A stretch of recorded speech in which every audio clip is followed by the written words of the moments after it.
Coming up on today's guide, we have a really useful guide to getting things done in your community. It's not so difficult to get organised. Ever wanted to know how to send an email message? We show you how. And what's the difference between a TD and a senator? We explain news stories relating to government and how to understand its different parts and functions. Often when we learn new skills, we start to get interested in things we weren't interested in before. For example, an interest in reading newspapers could lead to a new interest in politics and a new awareness of the community around us. Very often, confidence in one area of our lives inspires us to be aware of and take an interest in our wider community. If we get something from the community, very often we're inspired to give something back. Over the past episodes, we've been chatting to people who've been involved in adult learning. That's something that can give you confidence to get out and meet new people, make new friends, and get involved in your local community. Have a look and see.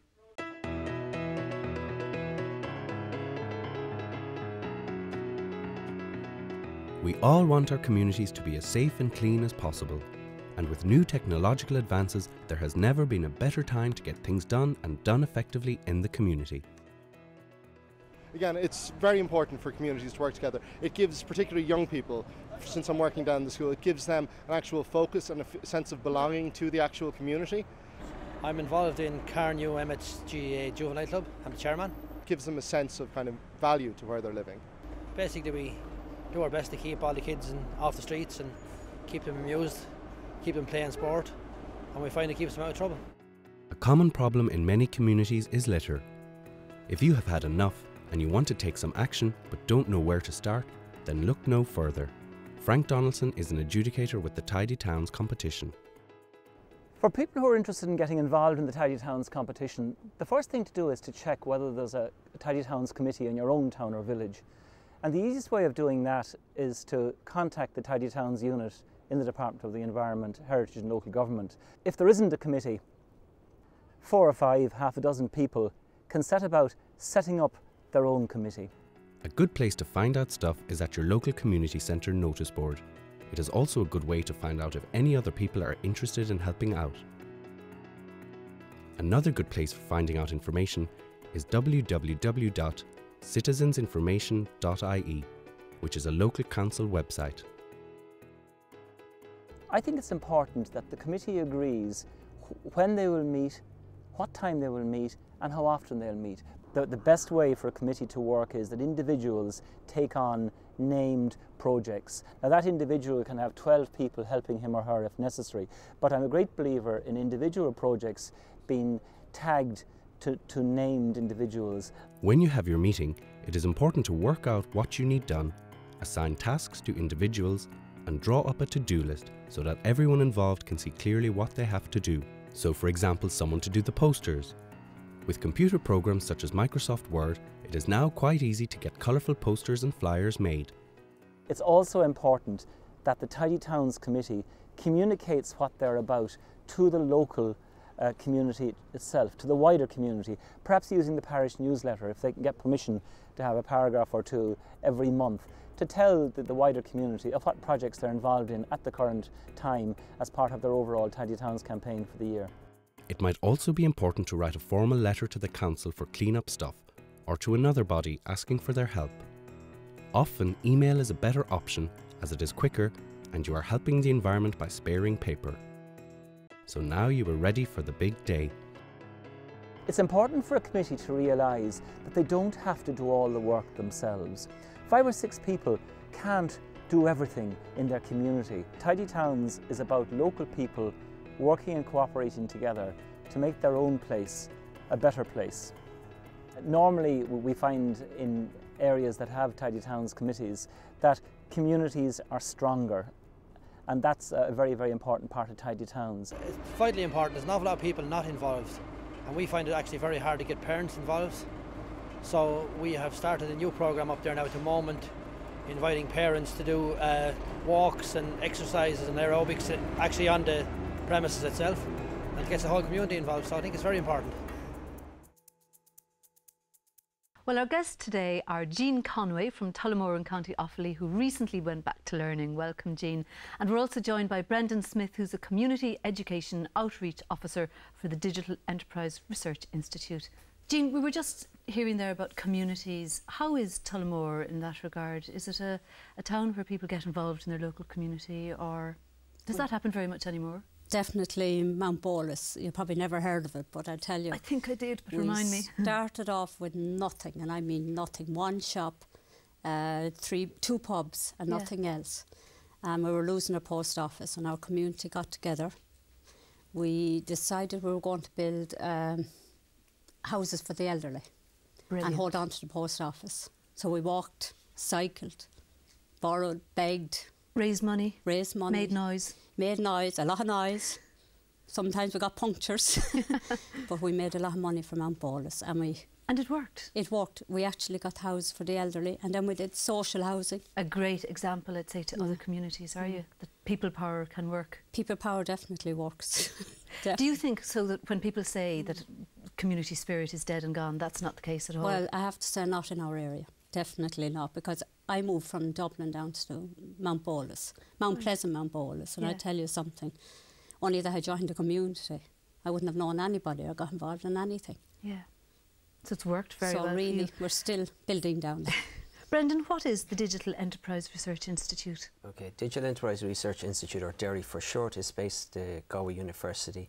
It comprises over 100 people from 15 different countries that are basically the largest research company involved in the next stage of the internet, known as the semantic web.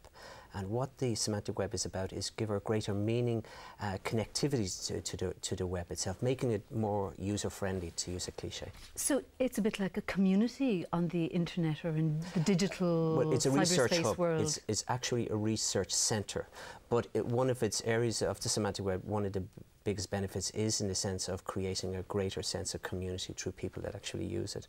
So what is an online community then? How would that work? An online community is people that come together through using an interactive website.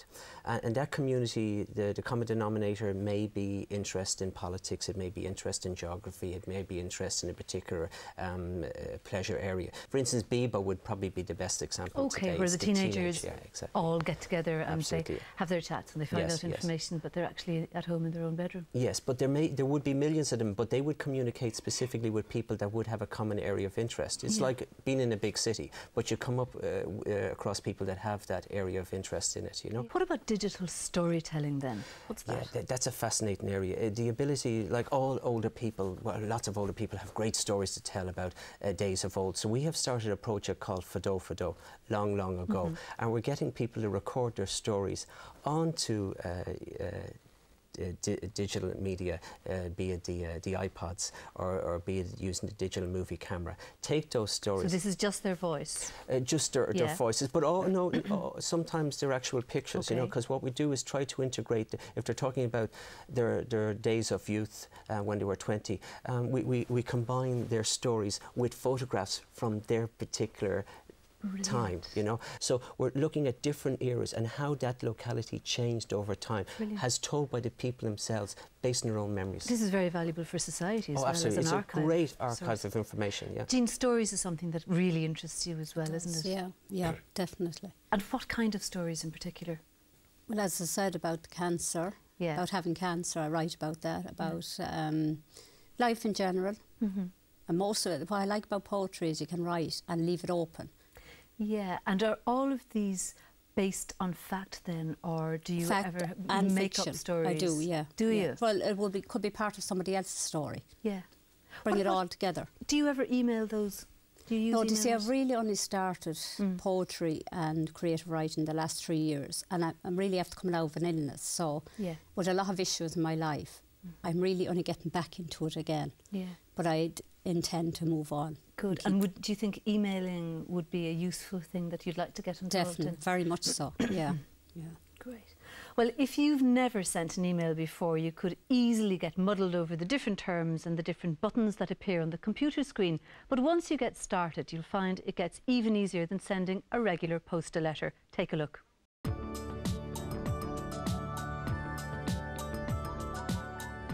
Email stands for electronic mail, and more people are using it rather than sending regular letters. This is mainly because email is much quicker than the standard postal system, and, unlike when you use the phone, you still end up with a record of your correspondence. Yeah, I use email, and I would basically use it for personal use, like just to keep in touch with friends, especially people that live abroad. I have two email accounts, one at work and one at home. Well, I have two email addresses. I have like a Hotmail one and I have my DCU ones. At the moment I'm using it for tax as well, like to sort out stuff with the revenue. If it's DCU one, it's about college work and assignments and stuff like that. To use email, you need an internet connection. If you don't have this at home, you could go to an internet cafe or your local library. To send an email, you can use an email program like Microsoft Outlook. Or you can use one of the many email sites on the internet instead. Some of the most popular are Yahoo, Gmail, and Hotmail. We showed you in episode 13 of the series how to set up an email account. Once you have logged into your email account, you can create a new blank email. In Yahoo, you click the Compose button. This is also true for Gmail. But for Hotmail, you would click the New button. These buttons will usually be in the same place to the left of the screen. Next, you enter the email address into the To box, or field, as these boxes are sometimes called. Here, the email address is pmar@orbins.ie. When you type in an email address like this, you need to make sure it's spelled correctly. Otherwise, your email won't get to its destination. Email addresses are usually made up of a name, followed by the @ symbol, followed by a company name, and then finished off with an extension such as .com or .ie. You type the @ symbol by holding down the Shift key, and then, while the Shift key is still down, by pressing the @ button, like this. You may also want to send a copy of the mail to someone else who might be interested in it, such as your flatmate or partner. If this is the case, you enter their email address here in the CC field. Next, we have the subject field. The subject is a short description of what the email is about. You should keep it short and meaningful, as people can use the subject of email to decide whether it's worth reading. Something like recycling bin request will let Paddy know what this email is about.